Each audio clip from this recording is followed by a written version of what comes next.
My dear students, you are welcome back to my today's lesson. I am KSM Monirul Hasan, Assistant Teacher of English, Fazil Rahman Ideal Institute, Dhaka. My dear students, in my first lesson, you learned the structures of conditional sentences.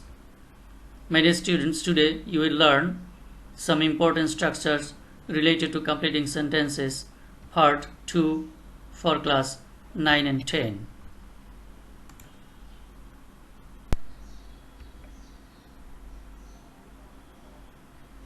My dear students, let's know the learning outcome of our today's lesson. Dear students, after attending the class, you will get 3 benefits. Number 1, you will learn some important structures of sentences. Number 2, you will be able to make new sentences based on the discussed structures. Number 3, you will be able to complete sentences related to the discussed structures.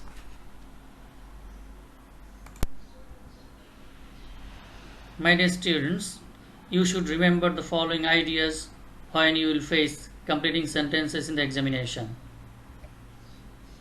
Number 1, in the question paper, you will face this item in 5 separate sentences or in 5 contextual sentences to complete.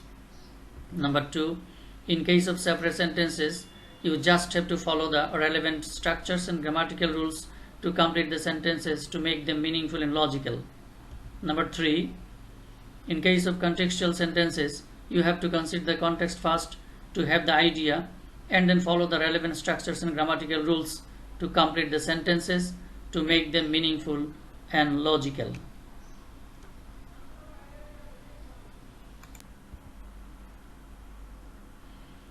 My dear students, in the first rule, you will learn 3 structures. Structure 1, it is time plus infinitive or infinitive phrase.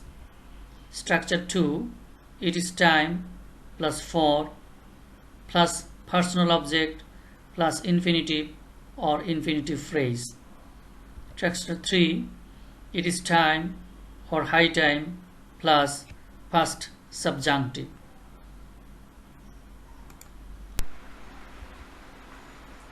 My dear students, let's learn the structure 1. Follow the structure. It is time plus infinitive or infinitive phrase. Dear students, I think you know about infinitive and infinitive phrase. Well, an infinitive is a verbal which consists of 2 plus verb 1, that is 2 plus the base form of the verb. My dear students, an infinitive expresses an action in a sentence, and an infinitive phrase is a group of words that uses an infinitive. Infinitive phrase consists of 2 plus verb 1 plus object or extension. My dear students, an infinitive phrase has the same role of expressing action in a sentence, and it is just a part of a sentence, working like a noun, an adjective, or an adverb. My dear students, now we should know the meaning of this structure. The structure, it is time plus infinitive or infinitive phrase, means something should be done at the present time. My dear students, I repeat, by this structure we mean something should be done at the present time. Notice the examples in sentences. It is time to study. This means the speaker feels that he or she should study now. Example 2, it is time to study grammar, means the speaker feels that he or she should study grammar now.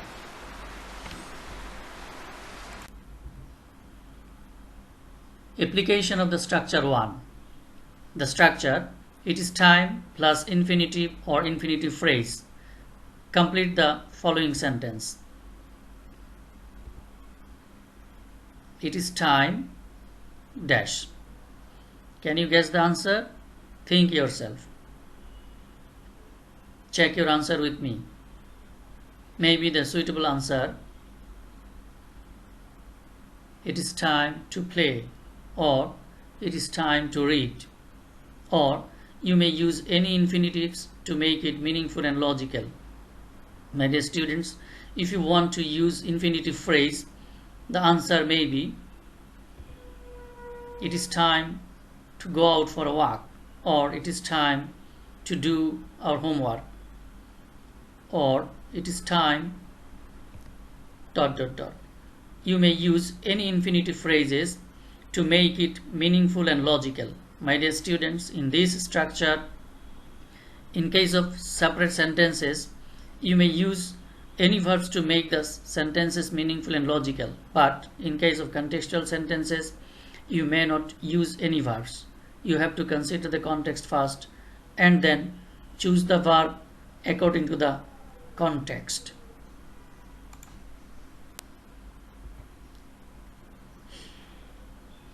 Structure 2. The structure. It is time plus for plus personal object plus infinitive or infinitive phrase. Dear students, I think you know which personal objects are. Well, personal objects, me, us, you, him, her, it, and them. They are only pronouns. But any personal proper noun can be used as personal object. My dear students, notice the example in sentences.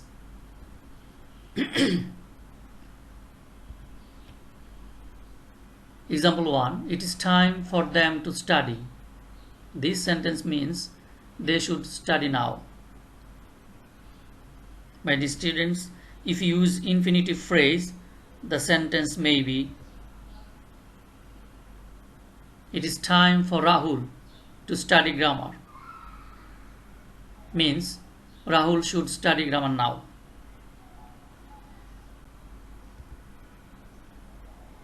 Application of the structure 2. It is time plus for plus personal object plus infinitive or infinitive phrase. Complete the following sentences. It is time for dash. Can you guess the answer? Think yourself. Check your answer with me. Maybe the suitable answer, it is time for us to sleep. To sleep. Or it is time for Rina to study.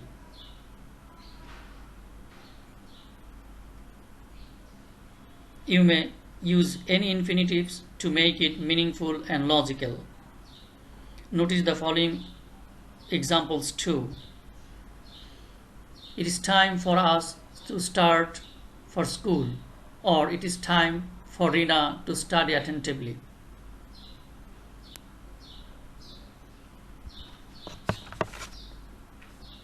Structure 3. It is high time plus past subjunctive, or it is high time plus subject plus verb 2. That is the past form of the verb.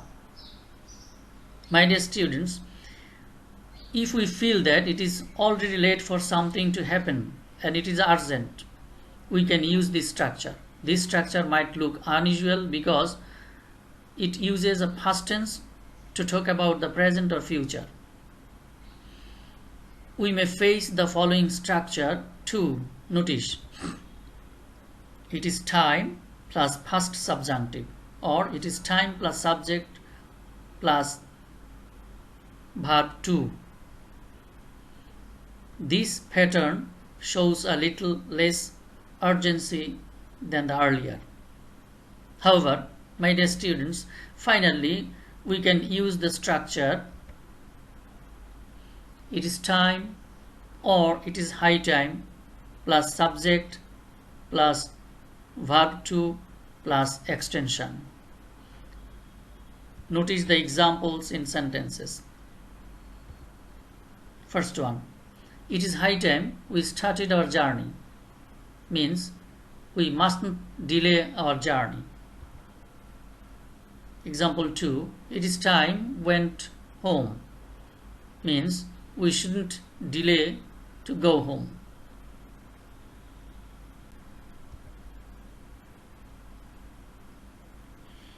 Application of the structure 3. The structure, it's time or high time plus subject plus verb 2 plus extension. Complete the sentence. It is time or high time we dash. Can you guess the answer? Think yourself. Check your answer with me. Maybe the suitable answer, it is time or high time we left the place, or it is time or high time we started the work, or it is time or high time we helped the poor. You may use any infinitive phrases to make it meaningful and logical. My dear students, in this structure, in case of separate sentences, you may use any infinitive phrases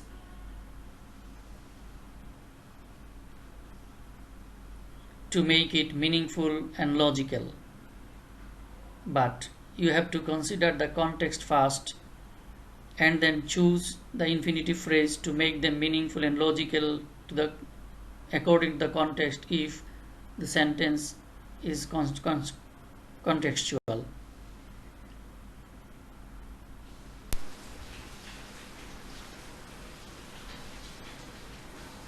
In the rule 2, my dear students, we learn 3 important structures. Structure 1, no sooner plus head plus subject plus verb 3 plus object or extension plus then plus past indefinite tense. Structure 2, hardly plus head plus subject plus verb 3 plus object or extension plus when plus past indefinite tense. Structure 3, scarcely plus head plus subject plus verb 3 plus object or extension plus when plus past indefinite tense. My dear students, when a story is told in a past tense, the adverbials hardly, scarcely, barely, and no sooner are often used to emphasize that one event quickly followed the other. The verb describing the earlier event is usually in the past perfect tense. If no sooner, hardly, scarcely, and barely are in the initial position, the subject and auxiliary verb are inverted. My dear students, I think you should know about invert and inversion. Well, invert means to change the order of 2 things, and inversion means putting the verb before the subject in a sentence.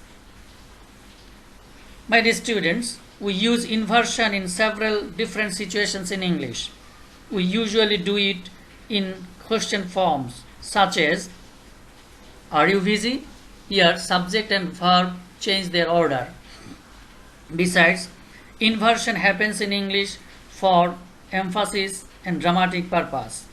To invert a sentence, we have to move the adverbial to the beginning of the sentence and invert the subject and auxiliary verb. Notice the example. Never had I met someone so interesting. Here subject and adverbial with auxiliary change their order.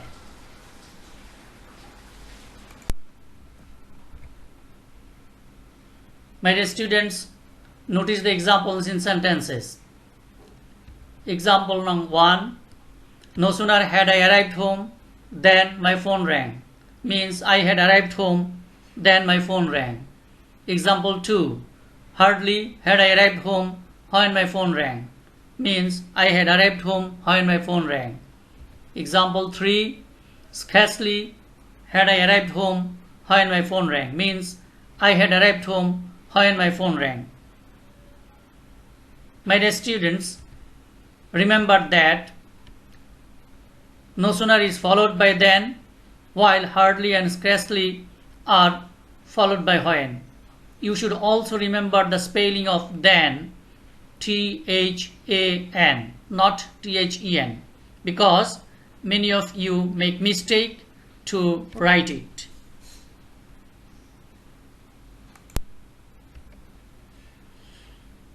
The application of the structures.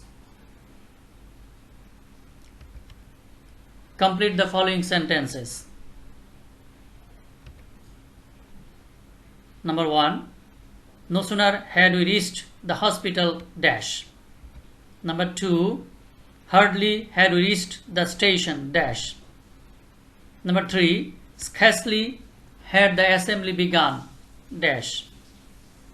Can you guess the answer? Think yourself. Check your answer with me. Maybe the suitable answers. Number 1. No sooner had we reached the hospital than he died. Number 2. Hardly had we reached the station when the train left. Number 3. Scarcely had the party begun when the power cut. My dear students, notice in each of the sentences of these structures there is a context. So you have to consider the context and then choose the verb of the clause you will write.